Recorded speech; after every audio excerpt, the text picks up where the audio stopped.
Wrestling. No, not that kind of wrestling. This kind of wrestling.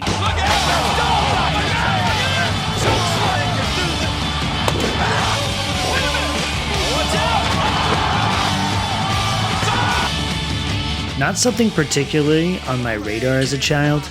Outside the Texas Rangers, when it came to sports, my household wasn't interested. God, I love baseball. Wrestling. The word usually draws one of three reactions.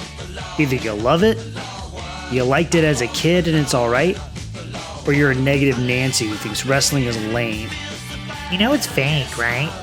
Well, excuse my French. No shit. You're telling me that this isn't real? Or this? Or this? Or this? Or this? Or this? The point is, wrestling is sports entertainment. Tons of fun theatrics and pageantry. Real sportsmanship. Look, you and I do some of these stunts. We break every bone in our body. But it's more than unbridled athleticism, over-the-top personalities, or extreme spectacle. Wrestling is so much more. And over the next few minutes, I want to show you. So here's how I learned to stop worrying and love professional wrestling.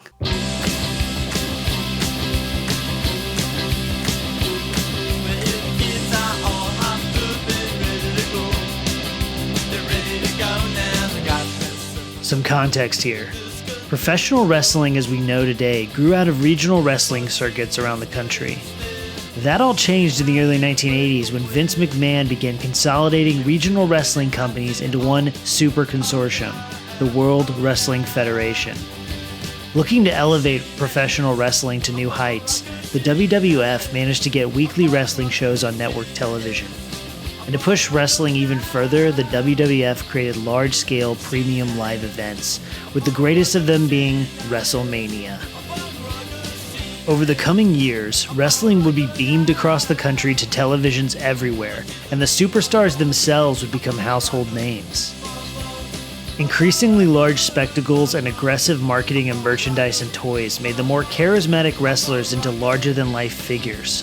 Superstars like Hulk Hogan, Rowdy Piper, The $1 Million Man, Ted DiBiase, Jake the Snake Roberts, Nature Boy Ric Flair, the eighth wonder of the world, Andre the Giant, and my two absolute all-time favorites, Macho Man Randy Savage and The Undertaker. These guys were more than just wrestlers. They were the closest thing to real-life superheroes, complete with unique moves and sometimes supernatural powers. Wrestling is something that was around me growing up, but sadly never something I was able to fully get into, and more importantly, appreciate. So with NBC's Peacock service streaming the entire WWE catalog, I set out on a mission to watch every premium live event from WrestleMania 1 in 1985 to the present. So now with having watched over 15 years of wrestling history, I want to share some of my favorite things with you. Part 1. The Lingo. Many niche things you can get into have their own secret lingo or vocabulary, and wrestling is no exception. Thankfully, the list of vocab words you need to learn to enjoy discussing wrestling is incredibly short, and no one will judge you if you don't know them. But let's dive into some. Kayfabe. Maybe the most important term, kayfabe, refers simply to the act of pretending the matches are real. It's make-believe. We know it. We're in on it. It's part of the fun. Now you can shut up about it.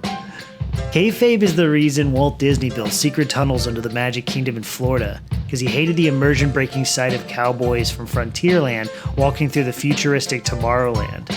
Look, it's a simple fact. It's more fun to pretend. Some other important terms are heels. This refers to the bad guy personas, and faces, which is short for babyface. Heels are generally meant to elicit boos from the crowd. They often cheat, insult the crowd, and generally fight dirty. The idea is to root against these characters. Faces are the heroes. The intent is for you to root for them. Often they are the underdog, the rookie, or someone looking to regain honor. Classic storytelling tropes. Other terms include angle, which is the story everyone is trying to tell. Yeah, the story. And work, which is a pre-scripted event, sometimes filmed off location or backstage to add to the ongoing story. Selling is the art of making the hits, falls, and finishers look like they are real. Sometimes this is exaggerated for comedic effect. Part 2. Fights are fun, and scripting is good. I don't know what it is, but there's something exciting about seeing two people seemingly beat the crap out of each other. It's maybe why combat sports like boxing and the UFC are still so popular. The superstars have to perform matches every single week, dive off the top rope, get suplexed into the mat every single week. So yeah, they abide by rigorous practice regimens and script out the fights, not only to heighten the experience, but to ensure that they can have a long and healthy career as a performer. And scripting is a fun thing. They try to maximize your enjoyment as a fan, heightened senses of drama, and better paired matches. Sometimes in sports, whole seasons can go by like a fart in the wind, but not in wrestling. They have to keep the energy levels 100 all year long. Part 3. The Superstars. The wrestlers themselves are reason enough to tune in even for a bit. If you're into more goofy comedic shows, start with the OG greats from the late 80s. Wrestlers were bombastic, larger than life, and often straight up cheesy. Characters came and went with some of the goofiest shticks imaginable. Doink the Clown, the Red Rooster, a guy who represented the IRS, the Evil Millionaire, an Elvis knockoff, Crazy Barber, and Hacksaw Jim Duggan, whose shtick was literally he had a stick, a 2x4, he would try and work into matches and beat people up over the head with it.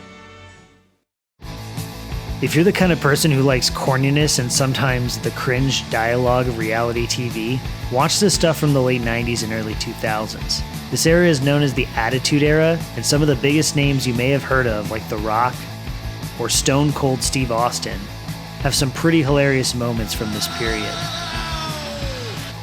By now you've heard far more than you likely ever wanted to hear about wrestling, but my last point is a challenge. Be into things. No, passionately be into things.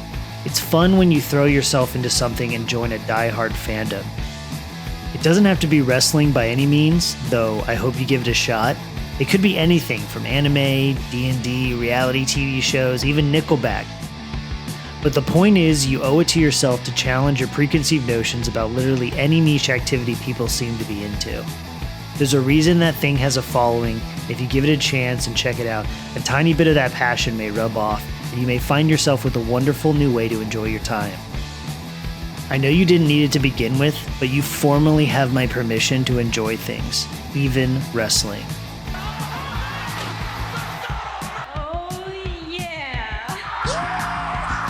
Cream will rise to the top, oh yeah. I am the cream.